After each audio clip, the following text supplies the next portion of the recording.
अब जो हमारा टॉपिक है वो है number of tangent from a point on a circle. ठीक है, इसमें हम लोग कुछ एक्टिविटी लेते हैं।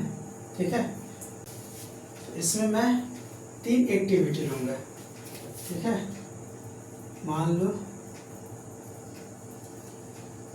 ये एक सर्किल है, दूसरा ये सर्किल है, तीसरा ये सर्किल है। ठीक है,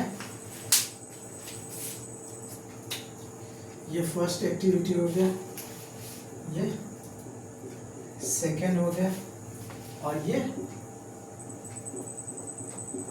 थर्ड एक्टिविटी हो गया। ओके,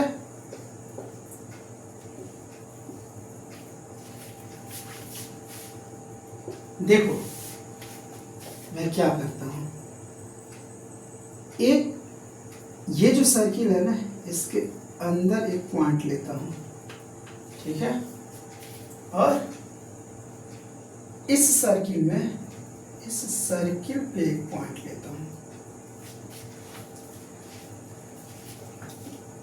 और इस एक्टिविटी में आउटसाइड पॉइंट लेता हूं। ये मान लो पॉइंट P हो गया, इसमें ये पॉइंट P हो गया और इसमें पॉइंट P हो गया। देखना ध्यान से, ये जो है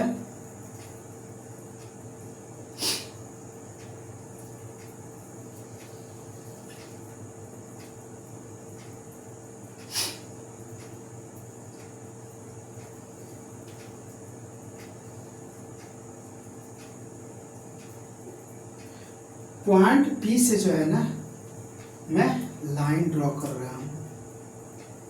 ठीक है, पॉइंट P से मैं लाइन ड्रॉ कर रहा हूं।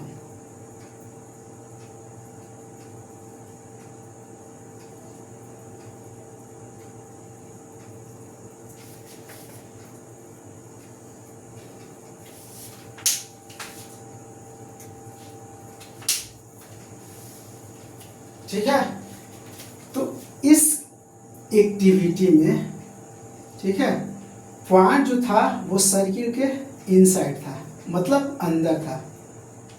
ठीक है, तो इसमें नंबर ऑफ टेंजेंट क्या होगा? 0। तो इस एक्टिविटी में या इस केस में नंबर ऑफ टेंजेंट जो होगा ना, वो क्या होगा? 0, क्योंकि सारे लाइन इस सर्कल को क्या कर रहे हैं? इंटरसेक्ट 2 पॉइंट पे कर रहे हैं।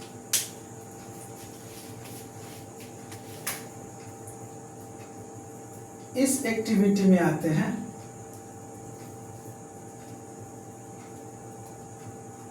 ठीक है, और इस पॉइंट से लाइन खींचते हैं, तो ये क्या होता है? ये टेंजेंट है। ये क्या है? टेंजेंट। ठीक है, तो सर्किल के, मतलब सर्किल पर कोई पॉइंट हो तो उससे एक टेंजेंट पॉइंट पॉसिबल होता है। ठीक है, सर्किल पे कोई पॉइंट हो तो उससे एक टेंजेंट पॉसिबल होता है। ठीक है, तो इसमें जो होगा नंबर ऑफ टेंजेंट,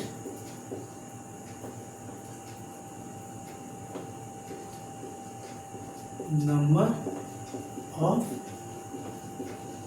टेंजेंट जो है ना, वो क्या होगा?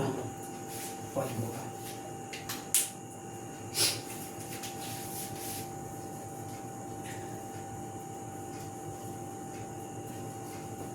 नंबर इसको भी लिख लेते हैं, शॉर्ट फॉर्म में लिख दिया था।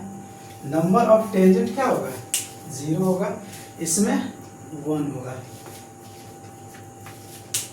इस एक्टिविटी में पॉइंट क्या है? आउटसाइड द सर्किल है, तो नंबर ऑफ टेंजेंट इसमें जो होगा ना, वो 2 होगा।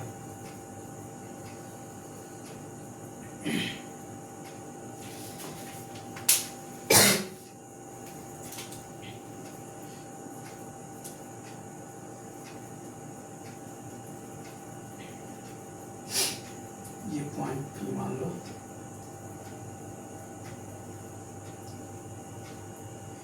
नंबर ऑफ टेंजेंट क्या होगा? नंबर ऑफ टेंजेंट 2 होगा। हम लोगों ने क्या सीखा इसमें? एक्टिविटी 1, 2 और 3 में बस यही सीखा कि कोई सर्किल है, उसके इनसाइड कोई पॉइंट हो तो कोई टेंजेंट नहीं होगा।